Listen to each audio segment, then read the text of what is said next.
Hey everybody, it's me, Angel Benton. It's time for another edition of Angel Sudsy Recap, where we delve into the world of daytime television and we do a few reality shows on the side.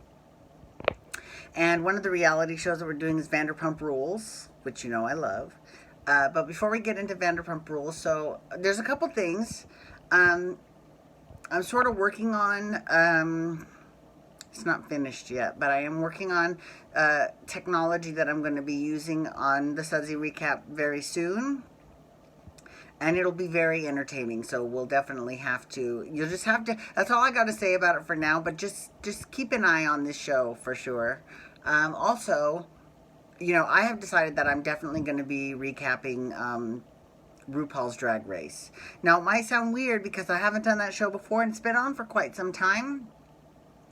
But, I have never had Logo in my entire life.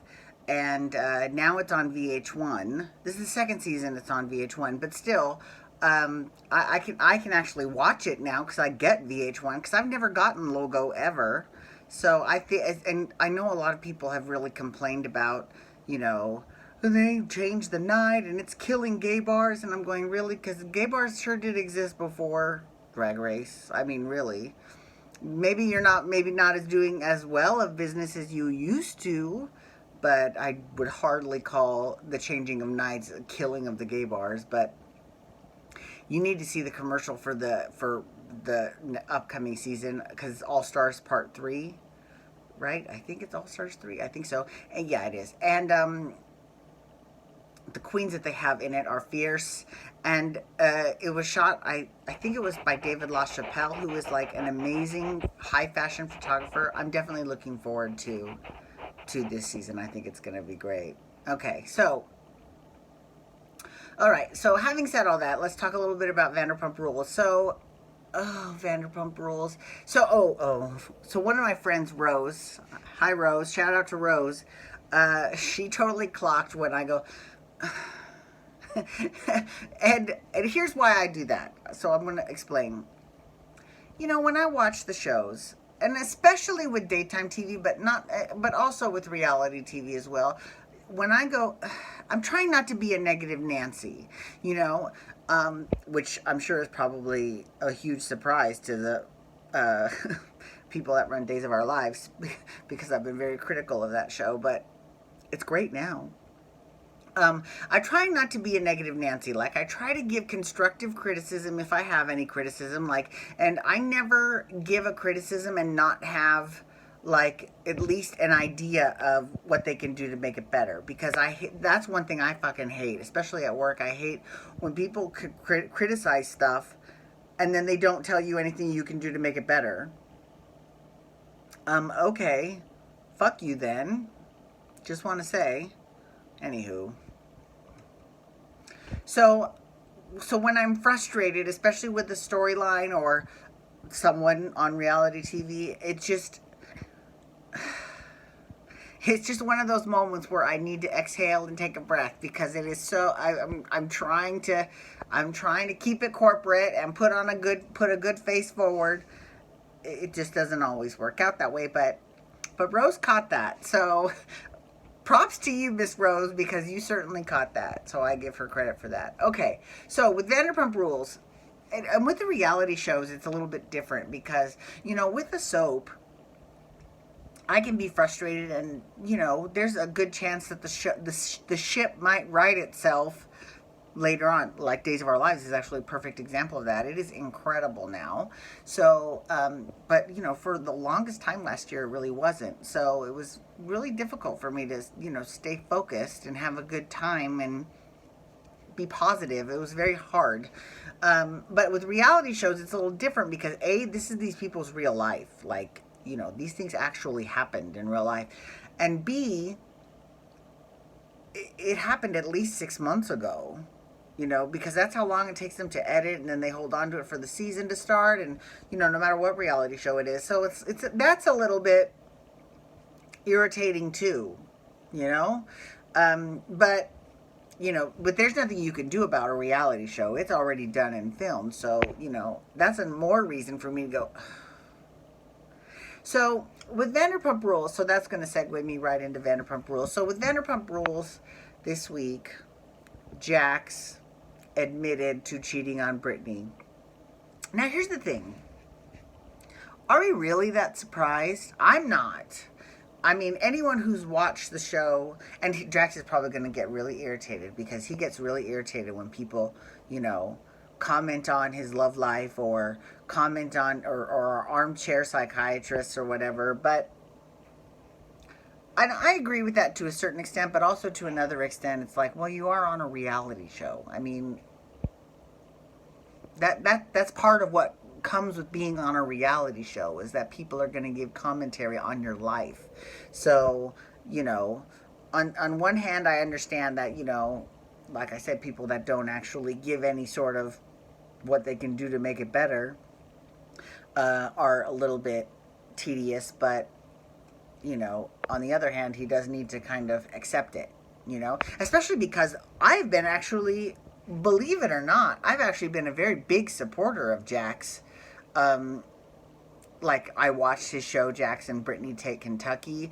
I actually agreed with him on pretty much all of his observations that he had, so it's not like I am very anti-Jax. I'm not. But we have seen in his history this happened before. So it's not like it should be a big shock to anybody. Now, what's funny is that my ex-roommate, shout out to Brandon Baker, he used to always say, past behavior is always a clear and present indicator of present and future behavior. And he's very right. This is someone, Brandon has made a lot of mistakes in his life, and I've always, I've asked him if he's learned anything from them, and he's like, no. I mean, or yes, I have learned it. Will I apply that learning to my life? Probably not, So I think that might be the case with Jax. Like, he knows it's not the best idea to do certain things, but he does them anyway, One thing that really does irritate me, though, kind of, is everyone is always, I feel bad for Jax because everyone is always throwing his age in his face. Like, it's very ageist, actually, how they're like, oh, you're 39, you should be past this, you should be grown up by now, and that's sort of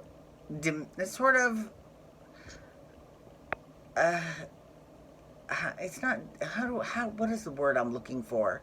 It's putting down people that are older as if everyone, because you're older, you're automatically wiser, and not necessarily, or as the Countess Luann would say, not really.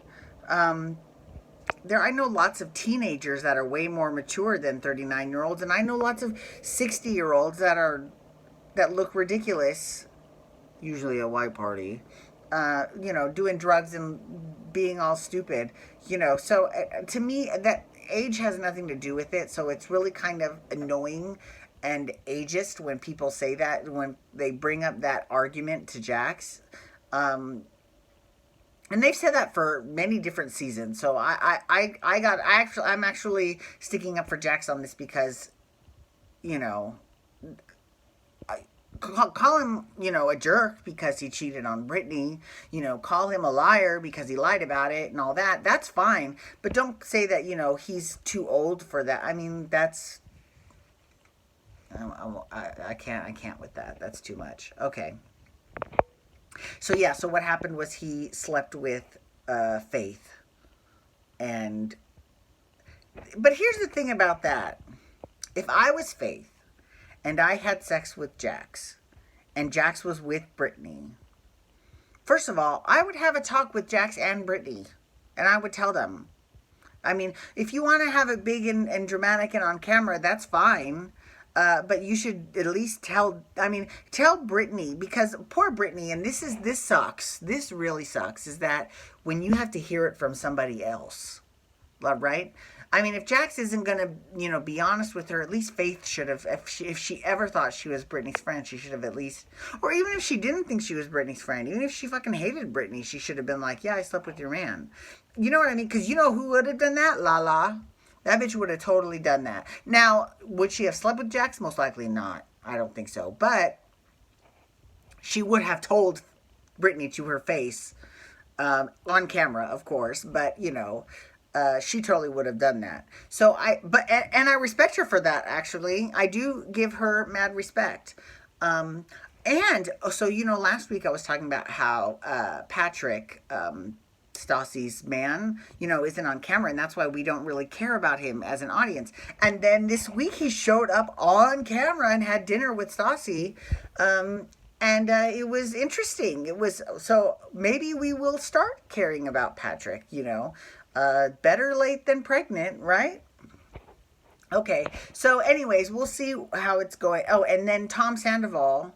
Oh my God, and Tom Schwartz. Tom Schwartz. I love Tom Schwartz so much, but, you know, he got a little tipsy and then got a little teary when he was tipsy when everyone was talking about Jackson. And it just, he's really sweet, and it just makes me go, oh, he's so sweet, you know. But he drinks a lot, a lot. You know, you're very sweet, but you need to calm down on the beer. I'm just saying. If you're, because he looks like one of those cry in your beer type drunks, which, you know, I always thought I would be. I always thought that, because, you know, I didn't drink for the first 40 years of my life. I didn't have my first drink until I turned 40. But when I drank, I thought that I knew that I wouldn't be the life of the party drunk, because, honey, I'm the life of the party sober. Period. The end of it. And also, in terms of, I didn't think I would be a belligerent drunk. I just don't have it in me to be belligerent to anybody. I really don't. But I thought I would for sure be a fuck my life type of cry in my beer type drunk. Which, first of all, I don't even like beer at all. And I don't drink it. I just don't. It smells like piss. I just don't like beer. Anyways. And I thought that I would be that type of drunk, but I'm not. I'm really more of a drink till you pass out kind of drunk. Okay. All right. So, but yeah, it made me go, oh, and then, oh, you know, it was a little bit sad. But you know, I love Tom Schwartz. And then Tom Sandoval is discovering S&M with Ariana. Well, that ought to be interesting. Because she's already, you know, bought a whip, and she's been whipping him, and I'm going, ooh, that's a little bit 50 Shades of Grey. Okay, I like it. All right. Anyway, so we'll see where the rest of the season is going. I would like to see a little more Lisa Vanderpump. I mean, it's called Vanderpump Rules. And I love Lisa Vanderpump on that show. I really do. So, yeah. Anywho, we'll see where it goes. But thank you so much for logging on today. I do appreciate it. Please feel free to follow me on Twitter, Instagram, and Snapchat at Angel Benton. You can hashtag Pump Rules to talk about Vanderpump Rules, or you can also hashtag Below Deck, because I'm doing that tomorrow morning. Excuse me. And I haven't belched in the middle of a Sudsy recap in quite some time. I think, see, here's why I think that I'm always so belchy when I do this show. I think that I'm so belchy because when I'm constantly talking, you know, it's I think my body has a difficult time monitoring my air intake and expenditure, you know? So sometimes I might take in too much and then I have to belch to get it all out. That's what I think. I could be wrong. But anyways, feel free to hit that subscribe button on my YouTube channel to get my YouTube videos sent to your email inbox every single day. And have a wonderful night. Peace out. Webba, webba, webba.